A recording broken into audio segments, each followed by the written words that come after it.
क्या कार्रवाई होगी? कुछ अखबार समाचार पत्रों में ये सूचना प्रकाशित हुई और विशेष रूप से संचिका चूंकि प्रक्रियाधीन है, इसलिए अभी मेरा इस स्तर पर कुछ कहना संभव नहीं। जांच तो हुई है ना सीआईडी से? तो क्या लगता है सर जल्द से कार्रवाई होगी उन पर? क्योंकि अभी चूंकि संचिका आई है, संचिका प्रक्रियाधीन है, तो प्रक्रियाधीन किसी मामले में पुलिस प्रवक्ता के रूप में कुछ कह पाना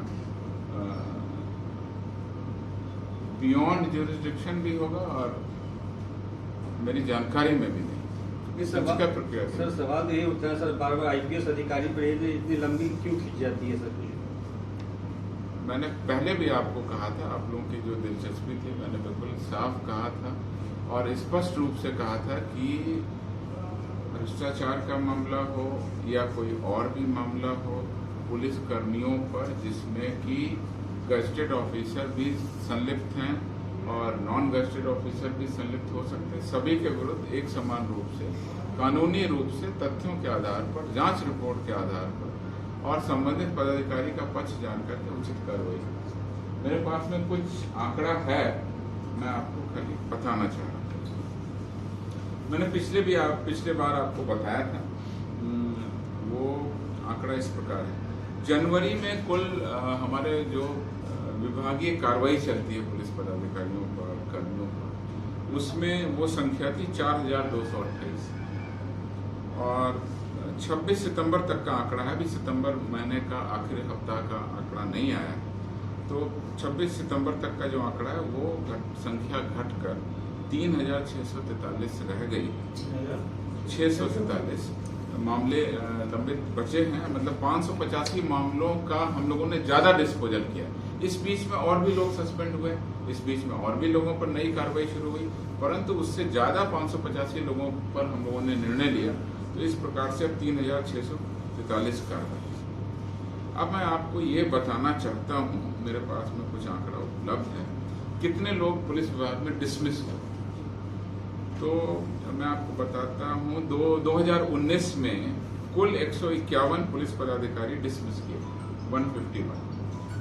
2020 में ये संख्या बढ़ी और ये संख्या 201 पुलिस पदाधिकारियों को डिसमिस किया गया। 2021 में 172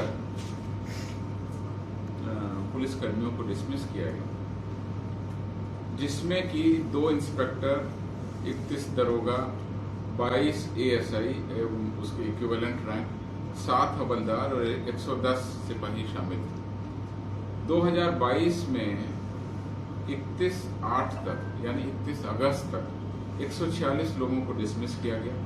सितंबर महीने का भी आंकड़ा सभी जगह से नहीं आया है, परंतु जिन जगहों से आ गया है उसमें 16 लोगों का डिसमिसल कंफर्म है।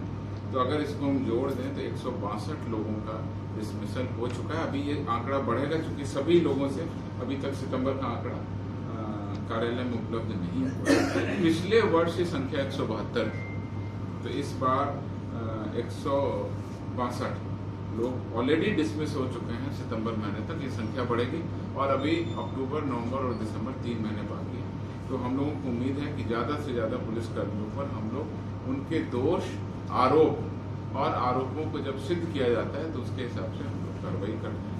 और ये लगातार चलने वाली प्रक्रिया है और it is like internal vigilance mechanism, जिसमें हम लोग अपने ही विभाग के वैसे कर्मी जो कार्यों में गड़बड़ी करते हैं, लापरवाही करते हैं, कांडों में हो, शराबबंदी हो या कोई भी महिला अत्याचार का मामला हो या कोई अनैतिक मामला हो, भ्रष्टाचार का मामला हो, ये मैं आंकड़े मेरे पास में चूंकि उपलब्ध थे इसलिए मैंने आपको। सर, इसमें आईपीएस के ऊपर कितनी कार्रवाइयाँ हुई हैं और जो डीएसपी रैंक के अधिकारी हैं उन पर भी कार्रवाई हुई है? सरकार के पास वो आंकड़ा सरकार के पास में है। आपको पता है कि कई सारे पुलिसकर्मी सस्पेंड हैं और पुलिस पदाधिकारी सस्पेंड हैं। वर्तमान में अगर मैं कहूँ तो 2 पुलिस अधीक्षक रैंक आईपीएस रैंक के पदाधिकारी निलंबित हैं, एक डीआईजी रैंक के पदाधिकारी निलंबित हैं।